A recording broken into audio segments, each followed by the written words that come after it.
bridges at dusk always feel like thresholds, suspended between what has passed and what still waits ahead.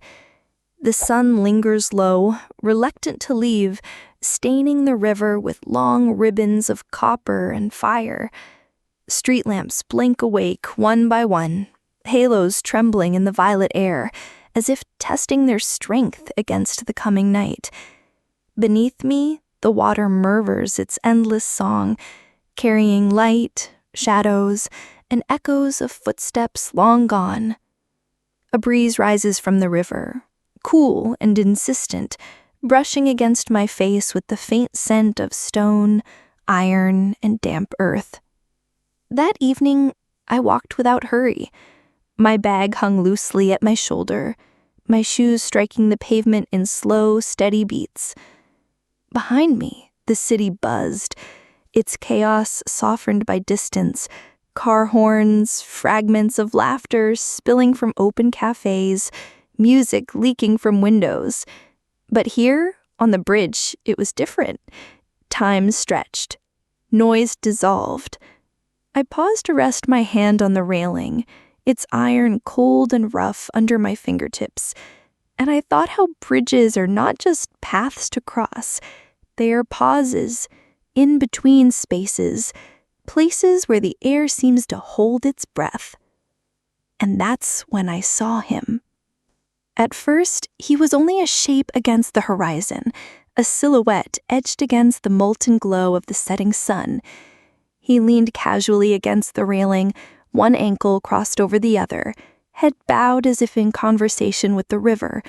But there was something in the tilt of his shoulders, the familiar weight of his posture, that struck me with a force I hadn't expected. My body recognized him before my mind could believe it. My breath caught sharp and uninvited, and my steps faltered. I hadn't thought of him in months, maybe years, not deliberately at least. His presence had become like an old photograph folded away in a drawer, softened, faded, its edges blurred by time. But in that instant, everything sharpened again. The timbre of his laugh, the warmth of his hand when it closed around mine, the way he tilted his head when asking a question he already knew the answer to. Memories I had let drift returned in a rush, bright and startling, as though they had been waiting for this exact moment to rise. The fading light shifted, and his face became clear. My heart stumbled against my ribs, not out of longing, but out of the shock of recognition, that strange ache of seeing someone who had once been your entire world and was now just another figure in the twilight, a chapter I thought I had closed, turning its page back toward me. And then he turned. As though some invisible thread had pulled his attention, he lifted his head, and his gaze swept across the bridge until it landed on me. Even in the dim light, I saw the flicker of surprise in his eyes, mirroring my own. A breath of stillness fell between us, heavy and quiet, while the city carried on as if nothing had happened. For a second long, there was no past, no future, just the river beneath us, the lamps glowing above us, and two people caught in a dusk that suddenly felt like it had been waiting for this reunion all along.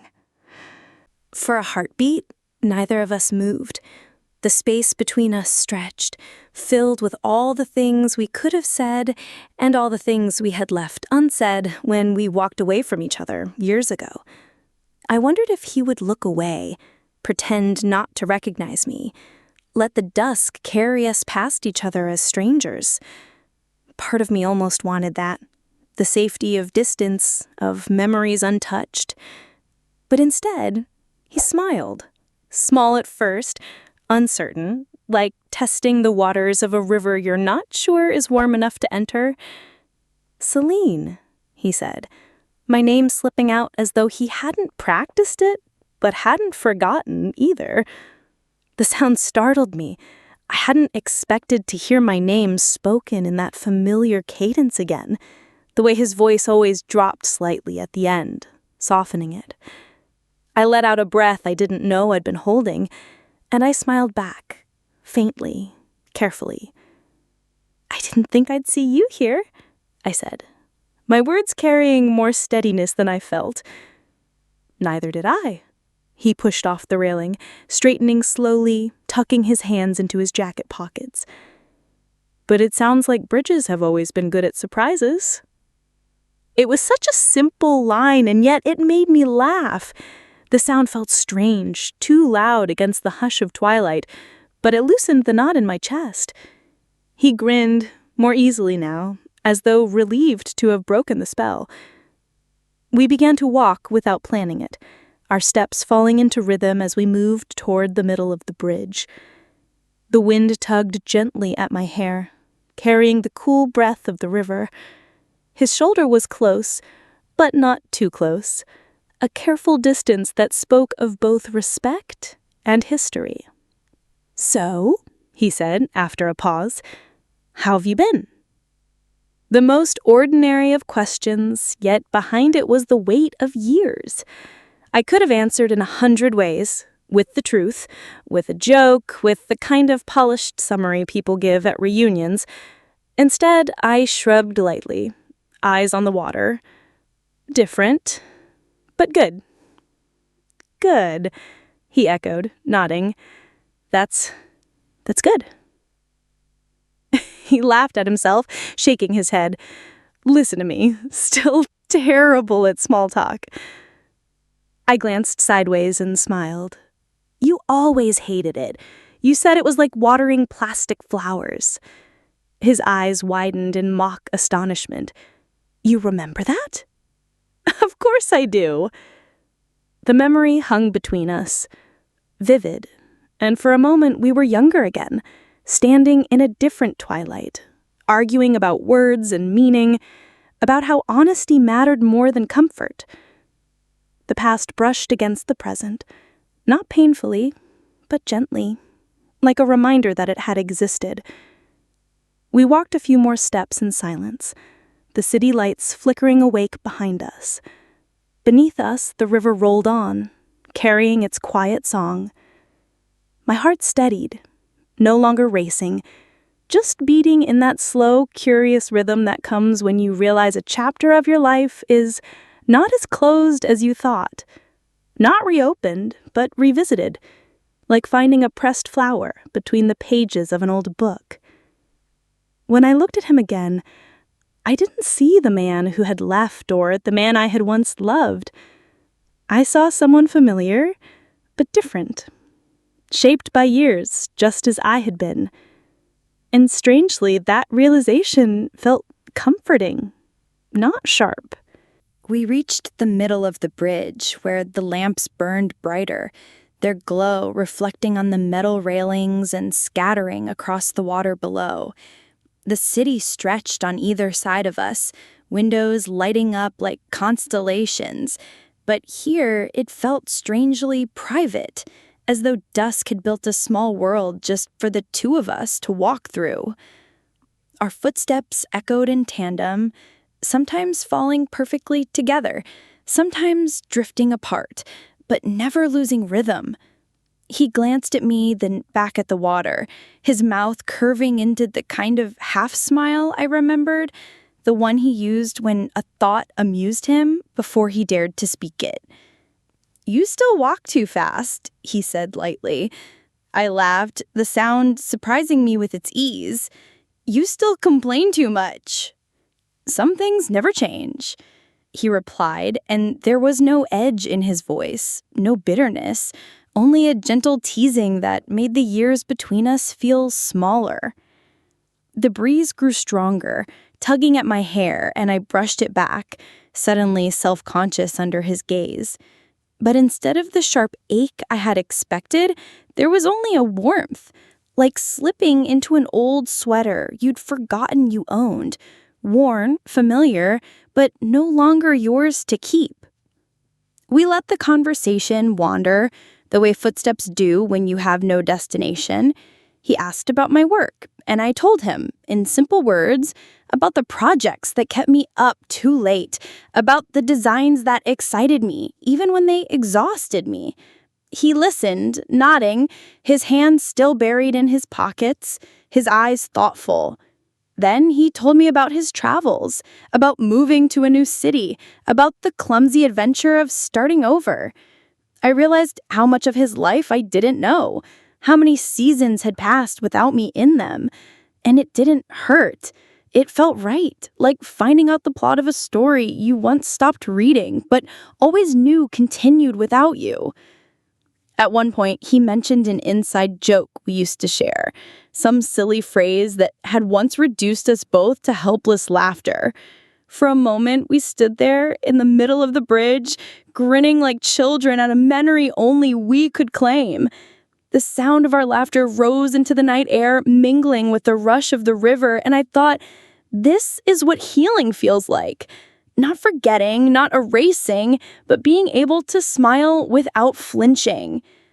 The air cooled further as the sun slipped fully behind the horizon.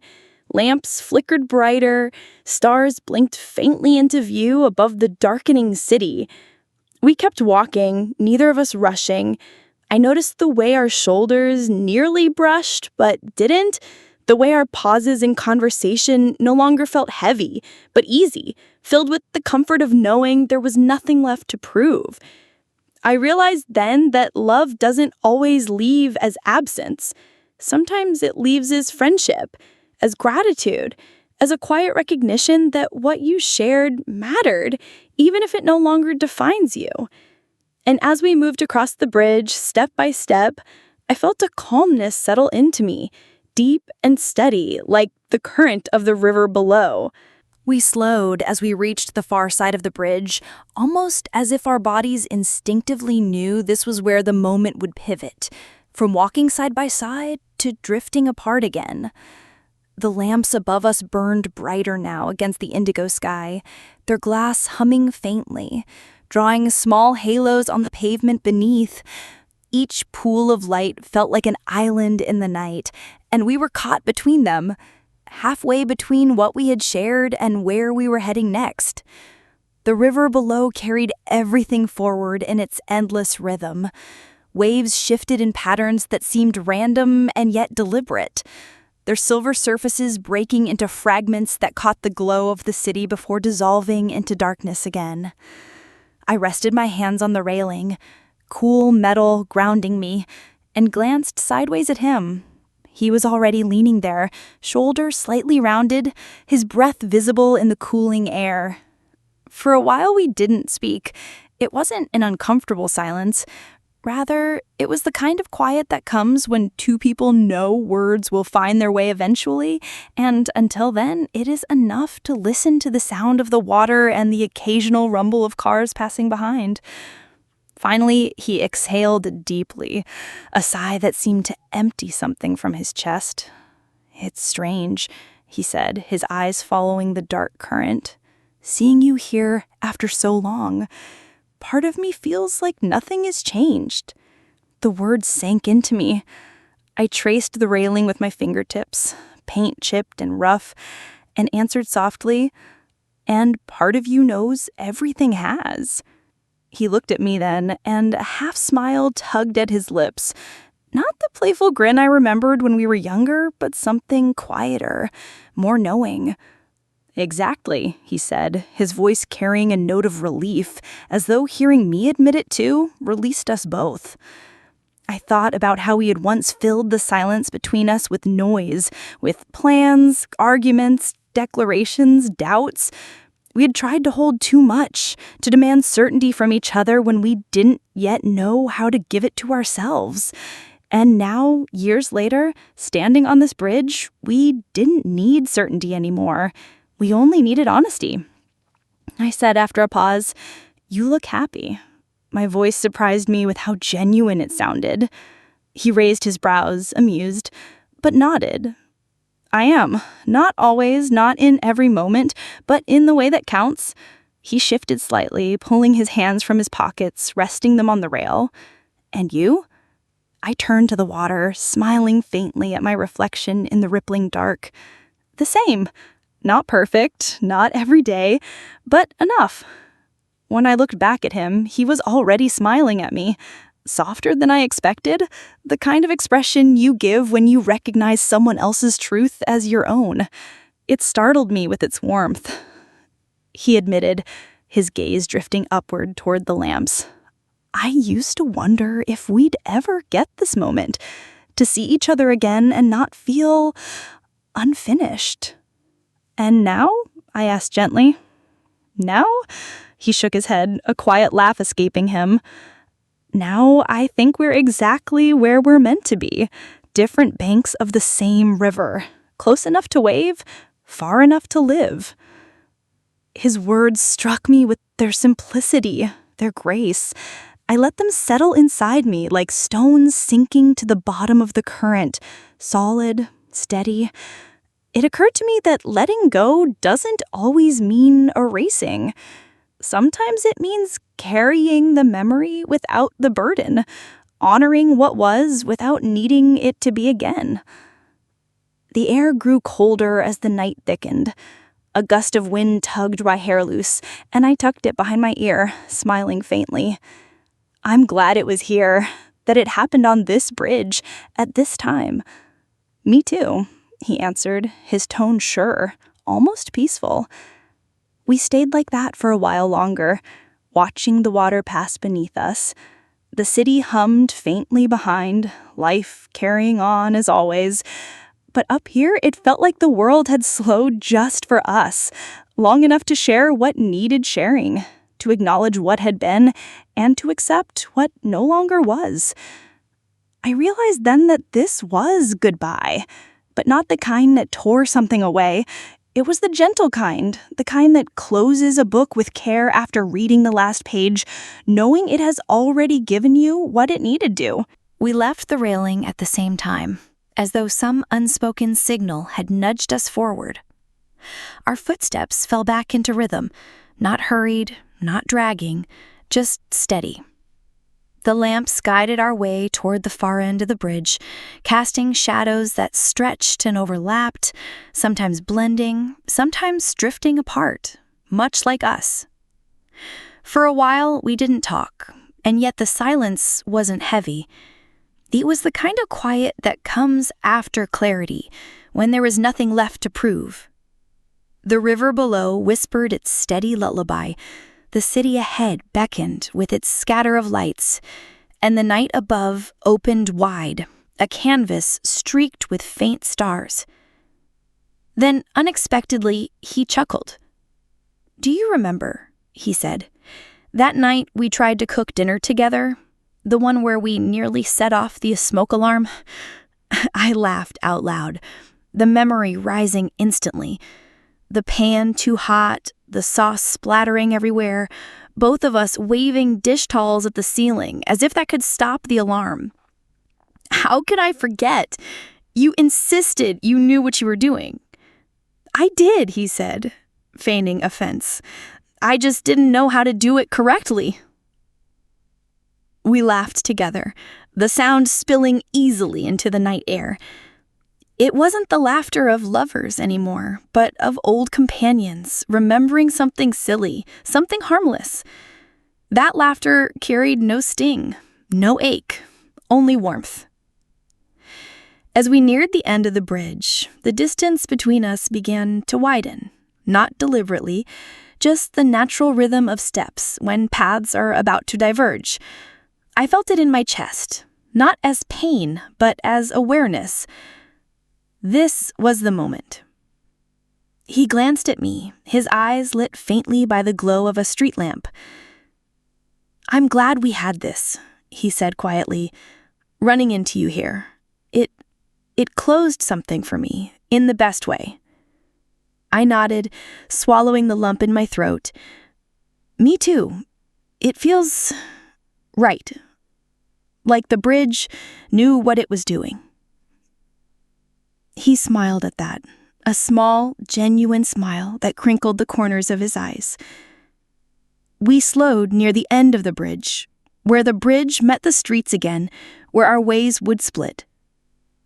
People passed us, strangers with their own errands, their own lives, but in that moment, it felt as though the world blurred, leaving just the two of us in focus. We stopped. He shifted his weight, as though considering whether to say more, then seemed to decide against it. Instead, he opened his arms slightly, tentative, offering.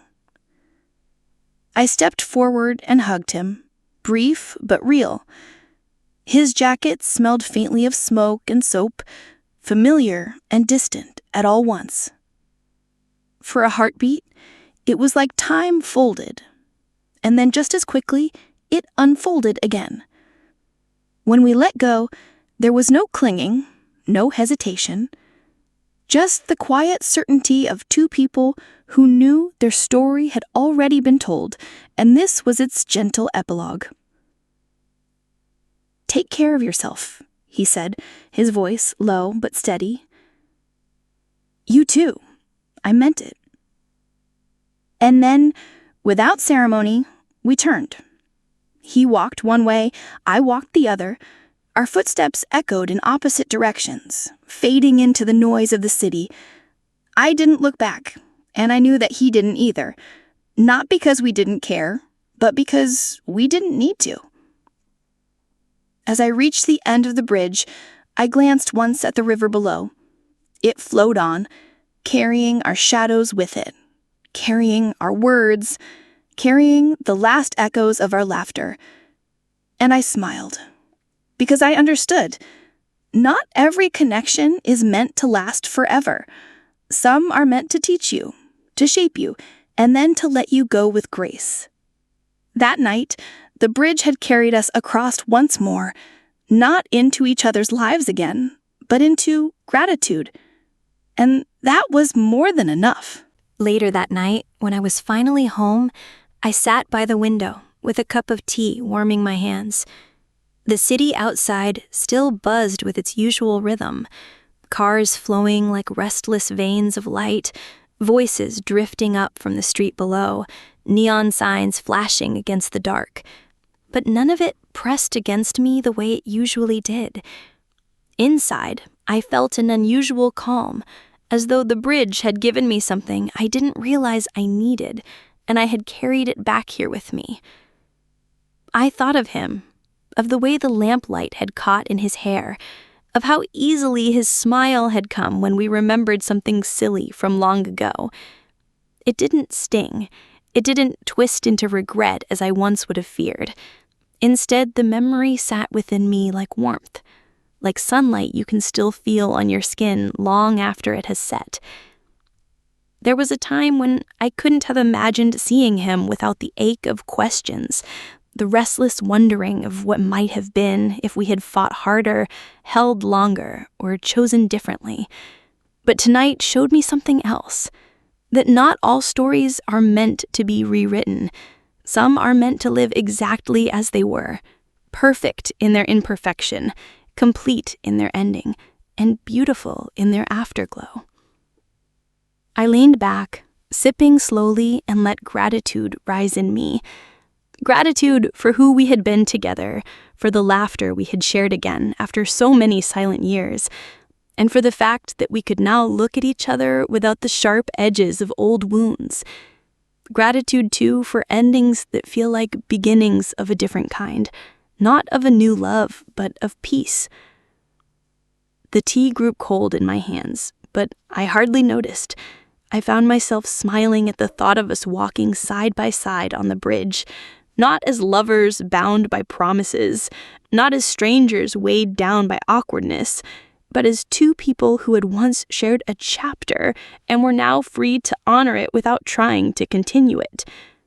The bridge had carried us across, and when we stepped off, we each went our own way, lighter than when we began. I glanced at the night sky beyond the glass. Clouds drifted slowly, carrying the faint reflection of the city's lights, and I thought of the river below the bridge, how it had flowed steadily, indifferent yet eternal. That was what our meeting felt like, a current carrying us forward, reminding us that life moves on not with bitterness, but with continuity. I realized then that some meetings remind you of what you've lost. This one reminded me of how much I've grown. And how much he must have grown, too. There was no sadness in that, only a quiet respect, like bowing gently to a memory and letting it go on its way. I set down my empty cup and stood for a moment, letting the city's glow spill through the window onto my face. Tomorrow, my life would rush on again. Deadlines, calls, responsibilities, the endless rhythm of days. But tonight, I wanted to keep this stillness intact for as long as possible. To remind myself that sometimes the most important goodbyes aren't the dramatic ones, shouted or wept. Sometimes they're the quiet ones that leave you walking away with a smile, certain that you are exactly where you should be. When I finally turned off the lamp and let the room sink into darkness, my heart felt quiet, but full. I climbed into bed with the sense that the bridge would stay with me, not as a place of longing, but as a place of gratitude. And as I drifted into sleep, I carried that certainty with me. Some connections are meant to last only a while, but their echo can stay forever, soft as the night air, steady as the river's song. Bridges have always fascinated me. They're such practical things, built of stone and steel, designed simply to get us from one side to the other. And yet, every time I step onto one, I feel the weight of its symbolism pressing gently against me. A bridge is never just a path. It is a pause, a perspective, a reminder that distance exists but can be crossed. It teaches us that even separation can hold beauty if there is a way to meet in the middle. That night, lying in the dark with the city humming faintly beyond my window, I thought about how many bridges I had crossed in my life. Some I can no longer picture. Rushed commutes in the rain, hurried steps in crowded afternoons, crossings where I never once looked up from my phone. Others remain vivid. A bridge in a foreign city where I stood in awe of the skyline. A wooden footbridge where I once laughed so hard my stomach ached.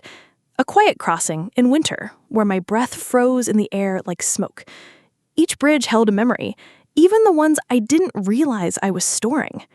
And now there was this one, the bridge at Dusk, where I had met him again after so many years. A bridge that became more than a crossing. It became a mirror. Standing in its middle, I had seen not only the reflection of the water below, but the reflection of myself. I had seen the girl I used to be, the love I once carried, the ache of parting, and the woman I had become in the years since. All of it layered together like the twilight sky. Day and night bleeding into each other, neither fully gone, neither fully here. The bridge gave me perspective. Just as the river flowed steadily beneath us, carrying the fragments of light away into the distance, I realized life does the same. People arrive, walk beside us, leave. Sometimes gently, sometimes abruptly. And though their presence may end, the current carries the imprint of what they gave us. Nothing is ever wasted, not even love that doesn't last. There was no bitterness in that thought. Instead, I felt a kind of freedom. The man I had once loved was no longer mine, just as I was no longer his. But our paths had crossed again, briefly, and in that crossing, we had been able to honor what we once were without clinging to it. It was enough. It was, in fact, more than enough, because it taught me that closure doesn't always come in sharp endings or dramatic words. Sometimes it arrives years later, in the form of a smile shared under a street lamp or a laugh remembered at the same time by two people on opposite ends of a story. Perhaps that is why bridges resonate so deeply with me. They are temporary places, meant only to be crossed, and yet while you stand on them, they feel eternal. The view from the middle is always different, broader, clearer, more humbling. You see more than you do from either shore. You see the whole, not just your part. And when you step off, You carry that vision with you, even if you never return. I drifted towards sleep with that thought. Life is a series of crossings, some short, some long. Some taken in silence, some filled with laughter. Some crowded with companions, others faced alone. And every once in a while, unexpectedly, you meet someone in the middle of a bridge. Someone who reminds you of who you were and shows you how far you've come. The lesson is not to linger too long, nor to turn back and try to live on the bridge. The lesson is to keep walking, grateful for the view it gave you, grateful for the chance to pause, grateful even for the parting. Because not every path is meant to merge forever. Some only align for the length of a bridge at dusk, long enough to remind you that beauty can exist even in endings. The streets beyond the bridge felt different, though nothing around me had truly changed. The same lampposts stretched their yellow halos across the pavement. The same cafe on the corner spilled the scent of roasted beans into the air. The same windows flickered with the glow of televisions. And yet, walking away from him, from the bridge, I carried a silence that made the world seem softer, less hurried. My footsteps echoed steadily, each one creating a rhythm that seemed to calm the beat of my heart. I thought of how easily we had laughed together, how naturally the words had come, not heavy, not sharp, but light, almost playful. Years ago, such a meeting would have broken me open, stirred every wound I thought I had healed. Tonight, it had done the opposite. It had sewn something shut. As I walked, I passed people whose lives would never touch mine. A woman tugging her dog away from a puddle, a man balancing grocery bags in both arms, 2 teenagers racing their bicycles down the quiet street. None of them knew what had just happened on the bridge behind me. None of them knew that a chapter of my life had been folded neatly closed in the space of a few sentences, a few smiles, a hug that was both tender and final. I let the night guide me, noticing details I usually ignored. The scent of wet asphalt from an earlier rain, the faint rattle of leaves stirred by the breeze, the glow of a bakery sign, still open late, fogging its windows with warmth. Every little thing seemed sharper, clearer, as if the world was rewarding me for letting go without bitterness. At one point, I stopped beneath a tree where the street narrowed. Its branches stretched wide, leaves trembling against the lamplight, casting shadows that shifted like restless thoughts. I leaned against the trunk and breathed deeply. The air was cool, edged with the smell of river water still clinging to my clothes and hair. I realized I wasn't sad. I wasn't even nostalgic. I was grateful. Grateful that we had crossed paths again, not to reopen anything, but to honor what had already been. My phone buzzed in my bag, but I ignored it. For once, there was no urgency. No message could matter more than this quiet peace. I knew tomorrow I would dive back into the noise of deadlines and conversations and screens. But tonight, I wanted to stay here, in this pocket of stillness the bridge had left inside me. I tilted my head back, staring up at the sky. The stars were faint above the city, blurred by the haze, but I could still pick out a few stubborn points of light. They reminded me of how he had looked at me when we both remembered the same silly joke, of how laughter had spilled into the night as if no time had passed. Stars don't need to shine brilliantly to matter. Sometimes the smallest light is enough to make the darkness gentler. And as I pushed myself away from the tree and began walking again, I carried that thought with me. Not every story has to end with longing or loss. Some end with gratitude, quiet and steady, leaving you lighter than before. When I finally reached home, the night had already wrapped itself fully around the city. The streets outside my window glimmered with scattered lights, cars drifting past in lazy intervals, horns softened by distance. I dropped my keys into the small bowl by the door, let my bag slide off my shoulder, and exhaled. Not the tired sigh that usually followed a long day, but something quieter, deeper, as if I were setting down a weight I had carried for years without knowing. The apartment greeted me with its usual stillness, but it didn't feel lonely tonight. I switched on a single lamp in the corner, warm yellow spilling across the floorboards, and filled the kettle with water. The familiar whistle rose minutes later, sharp and insistent, and I poured it over a bag of tea, watching the color bleed slowly into the cup. It struck me how ordinary the scene was, how simple, and yet everything inside me felt different. I carried the steaming mug to the window and curled into the chair beside it. The glass was cool under my palm as I leaned forward, peering down at the street below. People still moved through the night, a couple walking arm in arm, a cyclist weaving past taxis, a delivery man balancing too many boxes. Their lives were spinning on, full of tasks and noise, but in this moment, I felt separate, not detached, but sheltered in a bubble of reflection that the bridge had wrapped around me. I thought of him. Not with longing, not with the ache of what if, but with the clarity of someone who has turned the page and found joy in rereading it.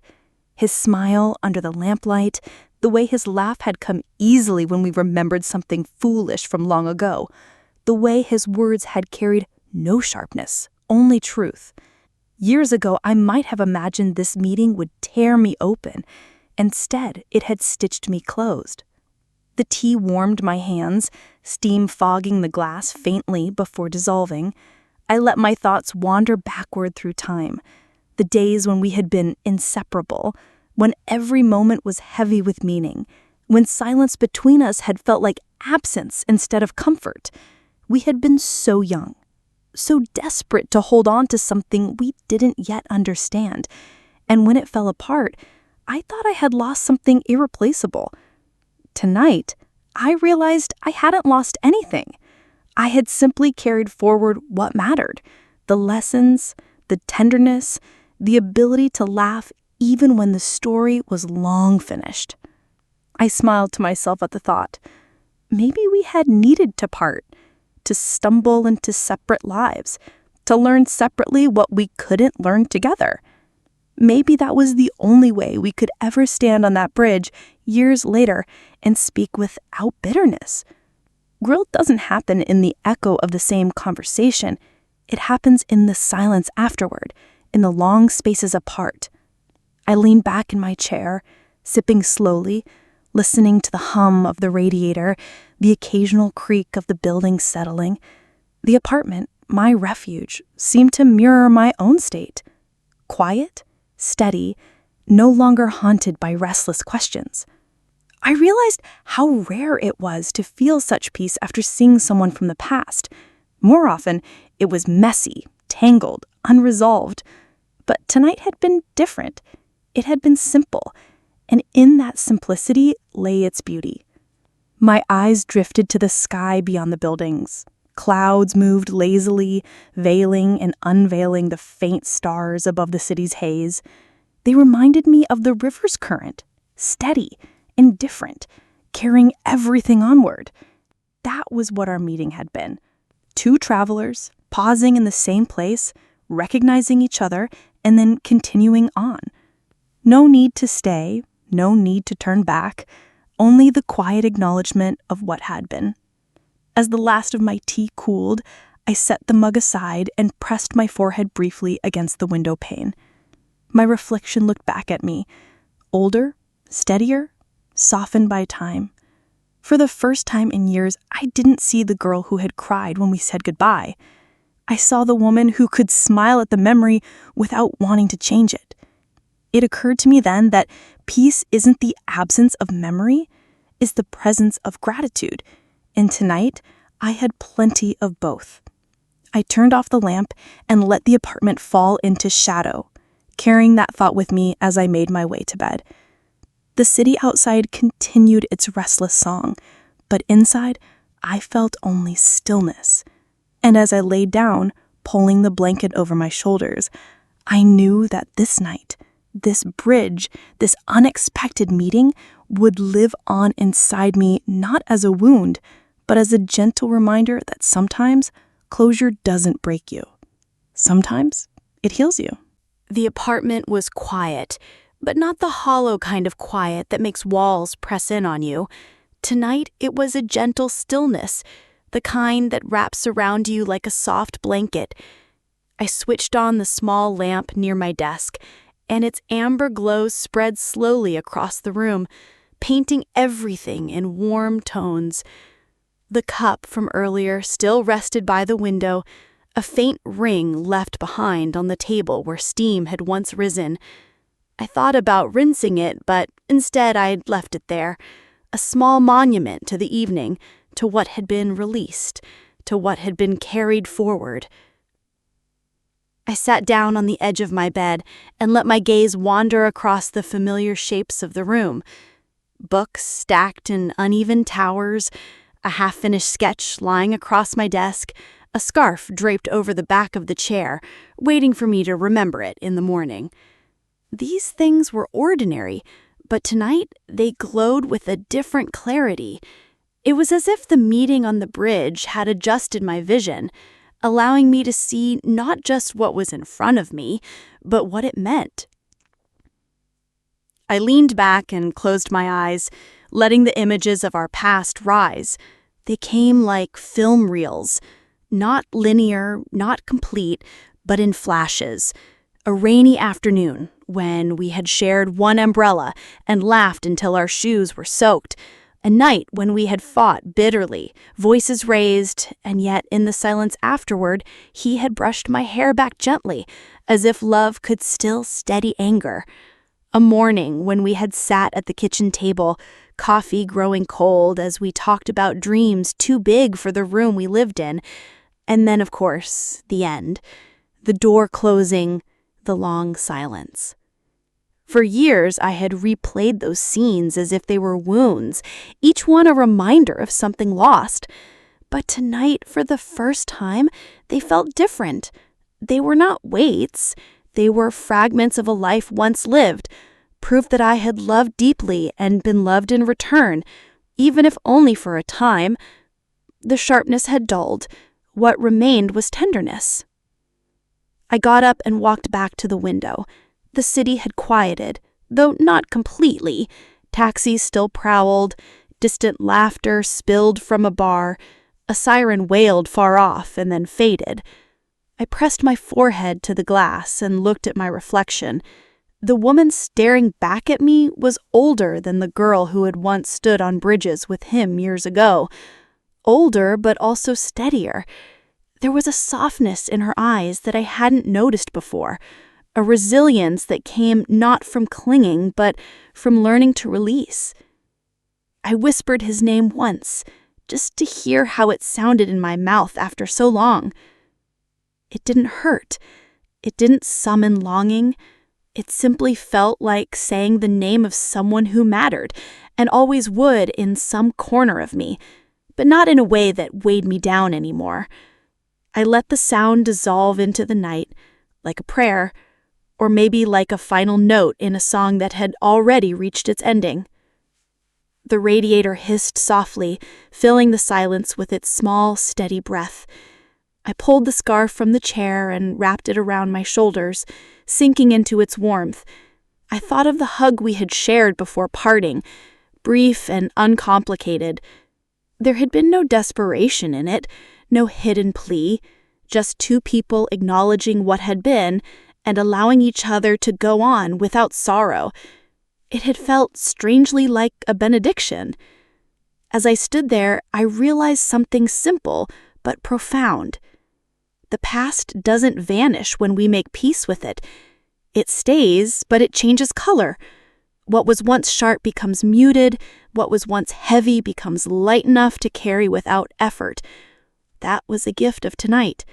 Not a rekindling, not a return, but a shift from memory as wound to memory as gratitude. I turned off the lamp, letting darkness reclaim the room, and slipped under the blankets. My phone buzzed with messages I hadn't read, but I ignored them. For once, the world could wait. My heart felt quiet, steady. I closed my eyes, and instead of replaying our story with regret, I saw only the bridge at dusk, the glow of the lamps, the river carrying everything onward. I let that image cradle me, and soon sleep came, soft and untroubled. Bridges are strange things when you think about them. They are built to be crossed, not to be lived upon. And yet, when you stand in the middle of one, it feels like time slows down. You're suspended between shores, neither where you began nor where you're going. That space in between carries a peculiar kind of clarity, a pause that allows you to see both directions at once. Maybe that is why bridges carry so much meaning in memory. They are not just structures of stone and steel. They are places where lives intersect, where choices reveal themselves, where departures and arrivals briefly share the same ground. As I lay in bed that night, staring at the faint glow of the city filtering through my curtains, the image of the bridge returned again and again.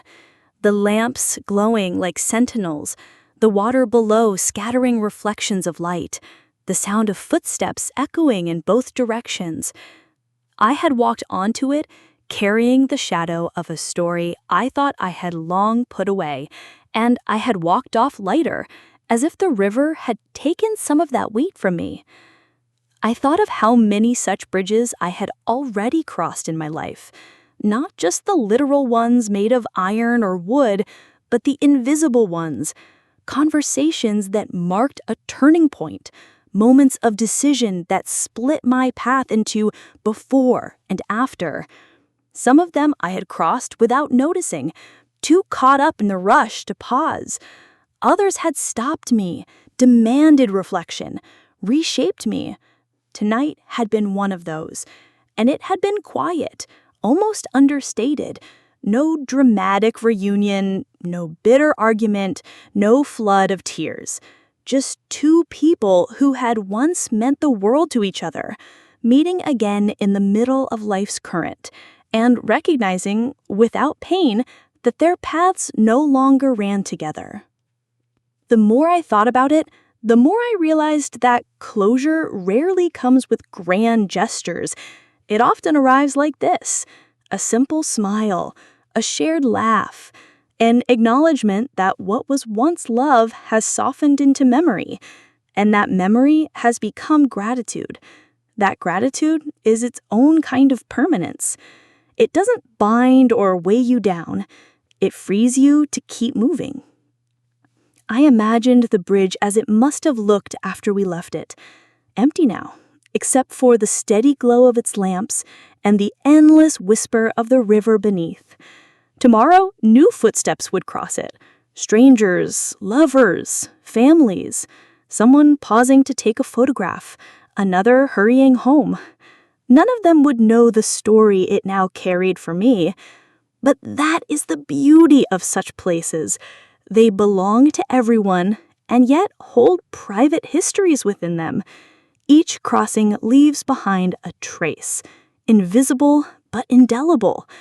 It comforted me to know that ours was now one of those traces, not a wound carved into the stone, but a breath carried by the air. The bridge had given us a gift, the chance to recognize each other, not with longing or regret, but with ease. And that was enough, more than enough. As I turned off the lamp and let darkness settle around me, I felt no sharp ache, no pull backward, only a steady warmth in my chest. The bridge had become a symbol I would carry, not of loss, but of transition.